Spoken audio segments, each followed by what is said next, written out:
Oke, assalamualaikum warahmatullahi wabarakatuh. Kembali lagi kita bersama guru sejarah. Jadi kali ini kita akan membahas mengenai perkembangan agama Islam di Indonesia, yaitu materi kelas 10 Sejarah Indonesia. Oke, yang pertama yang akan kita bahas itu bagaimana lahirnya agama Islam. Ya, agama Islam jelas lahir di Mekah, Arab Saudi. Agama Islam diyakini sebagai agama yang diwahyukan oleh Allah Subhanahu wa taala kepada umat manusia melalui utusannya, yaitu Nabi Muhammad sallallahu alaihi wasallam pada bulan Ramadan tahun 610 Masehi. Di mana pada waktu itu Nabi Muhammad tepat berusia 40 tahun, yang ketika turunnya wahyu agama Islam, beliau didatangi oleh malaikat Jibril di Gua Hiro. Di sana terjadilah dialog yang panjang antara Nabi Muhammad dengan malaikat Jibril. Melalui dialog ini, Muhammad diangkat menjadi Rasul Allah dan mulailah proses turunnya Al-Quran sebagai kitab suci agama Islam. Sekitar tahun 613 Masehi, Nabi Muhammad mulai menyebarkan agama Islam secara terbuka. Namun beliau mendapatkan tantangan yang cukup besar, yaitu datang dari suku Quraisy dan penduduk Mekah yang pada waktu itu masih terpaku dengan kehidupan jahiliyahnya. Nabi Muhammad dan pengikutnya kemudian memutuskan pindah ke Madinah. Peristiwa ini dikenal dengan nama hijrah, yang kemudian digunakan sebagai awal penanggalan Islam. Pada tahun 630 Masehi, Nabi Muhammad berhasil membebaskan kota Mekah dari kekuasaan kaum kafir. Pasca perang, kaum Quraisy dan penduduk Mekah mulai memeluk agama Islam, dan Ka'bah menjadi kiblat ibadah umat Islam. Jadi agama Islam itu lahir pada abad ke-7 Masehi, bertepatan juga dengan munculnya agama Islam pertama kali di Indonesia. Nah, di sini ada beberapa teori masuknya Islam ke Indonesia. Yang pertama ada teori Arab atau Mekah yang dikemukakan oleh Hamka dan Jesse Van Leer. Mereka beranggapan bahwa agama Islam yang masuk ke Indonesia itu sudah ada sejak abad ke-7 Masehi yang dibawa oleh pedagang dari Arab. Nah, bukti dari teori ini yang pertama, ditemukannya perkampungan Muslim di pantai timur Sumatera, atau mungkin tepatnya sekarang ada di sekitar Sumatera Utara. Yang kedua, penggunaan mazhab yang sangat relevan seperti yang ada di Indonesia, yaitu mazhab Syafi'i. Yang ketiga, penggunaan gelar Al-Malik pada raja-raja yang berkuasa di Kesultanan Islam. Jadi itu adalah teori Arab. Yang kedua, ada teori Gujarat yang dikemukakan oleh Snog Hurgronje dan G. Pitnapel. Mereka beranggapan bahwa Islam masuk ke Indonesia sejak abad ke-13 Masehi, dibawa oleh para pedagang India. Bukti dari teori ini itu dapat kita lihat dari yang pertama, ditemukannya batu nisan Sultan Malik As-Saleh berangka tahun 1297 yang bercorak Gujarat. Yang kedua, juga ditemukannya catatan perjalanan Marco Polo, seorang penjelajah asal Itali yang sempat singgah di Aceh, tepatnya di kerajaan Samudra Pasai. Dan juga yang ketiga, bukti yang ketiga adalah memiliki atau mempunyai aliran atau ajaran tasawuf. Teori yang ketiga, ada teori Persia yang dikemukakan oleh Hussein Jaya Diningrat. Mereka beranggapan bahwa Islam masuk ke Indonesia sejak abad ke-7 Masehi dibawa oleh pedagang Persia.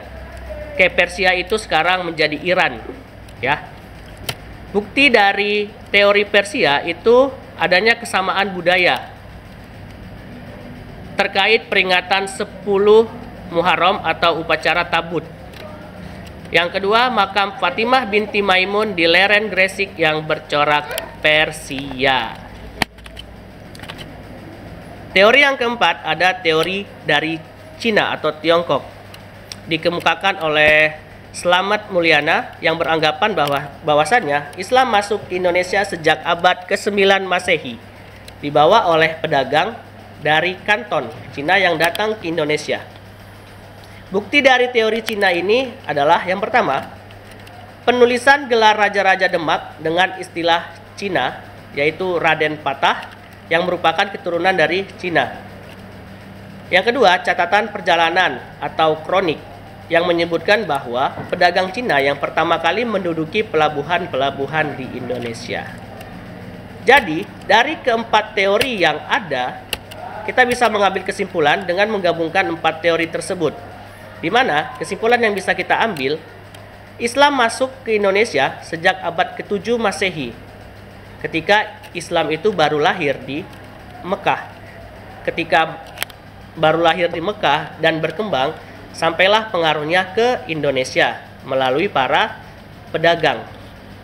Kemudian baru berkembang dengan pesat Islam itu pada abad ke-13 Masehi. Kita bisa lihat atau ditunjukkan dengan munculnya Kesultanan Islam pertama, yaitu Samudra Pasai. Nah, jadi begitu, ada 4 teori yang mengemukakan tentang bagaimana proses masuknya Islam. Dari keempat teori ini kita combine, kita satukan, jadilah kesimpulan yang bisa kita ambil, Islam masuk pada abad ke-7 dan mulai berkembang pada abad ke-13. Nah, di sini ada beberapa saluran penyebaran Islam. Ada melalui perdagangan, perkawinan. Perkawinan ini lebih ke arah perkawinan politik antara kerajaan A dengan kerajaan B, sehingga memunculkan kekerabatan antara dua kerajaan tersebut. Yang ketiga ada pendidikan, lebih ke arah pondok pesantren sebagai sarana pendidikan dalam menyebarkan agama Islam. Kemudian ada tasawuf, dakwah, dan juga kesenian. Jadi ini adalah 6 saluran penyebaran Islam di Indonesia. Nah, kita masuk ke kerajaan atau Kesultanan Islam pertama di Indonesia, yaitu Kesultanan Samudra Pasai. Kesultanan Samudra Pasai berdiri sejak tahun 1267 Masehi dan berakhir di tahun 1521. Samudra Pasai adalah kerajaan Islam pertama di Indonesia. Letaknya berada di pantai utara Sumatera, tepatnya dekat dengan Aceh dan juga dekat dengan Perlak. Kesultanan ini didirikan oleh Marah Silu, yang kemudian setelah memeluk Islam, dia bergelar dengan sebutan Sultan Malik As-Saleh. Masa kejayaan Sultanan Samudra Pasai itu terletak atau terjadi pada masa pemerintahan Sultan Muhammad Malik Az-Zahir. Dia menggantikan Sultan Malik As-Saleh setelah Sultan Malik As-Saleh meninggal. Pada masa pemerintahannya, Samudra Pasai mencapai kejayaannya. Apa bukti dari kejayaan Samudra Pasai pada masa Muhammad Malik Az-Zahir?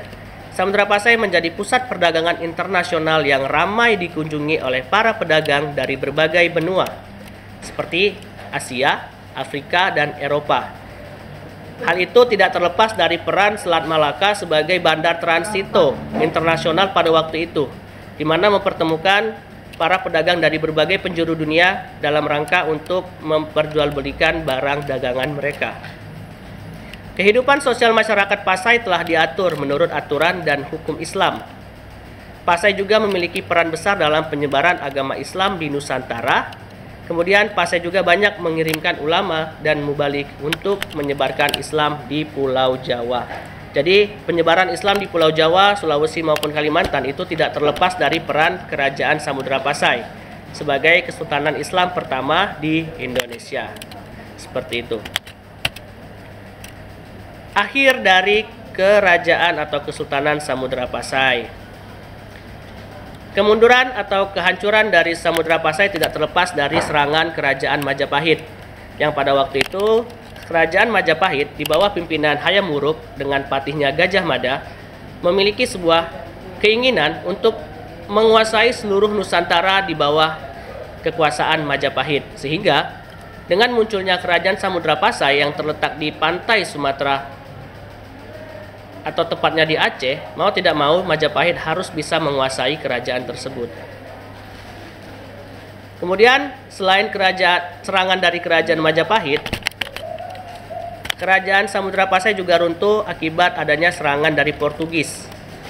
Portugis yang mempunyai keinginan untuk menemukan daerah penghasil rempah-rempah, sampailah mereka di Selat Malaka. Di Selat Malaka, Portugis berhasil menghancurkan dua kerajaan sekaligus, yaitu yang pertama Kerajaan Samudra Pasai dan yang kedua Kerajaan Malaka. Sehingga ketika dua kerajaan tersebut berhasil dikalahkan oleh Portugis, maka Portugis menjadi penguasa di Selat Malaka dan menerapkan sistem monopoli perdagangan. Yang kedua, Kesultanan Malaka yang berdiri dari tahun 1380 sampai 1521. Kesultanan Malaka berdiri di akhir abad ke-14. Pusatnya di daerah Malaka, suatu wilayah yang sekarang menjadi bagian dari Malaysia. Kesultanan Malaka didirikan oleh para Meswara yang pada waktu itu masih menganut agama Hindu.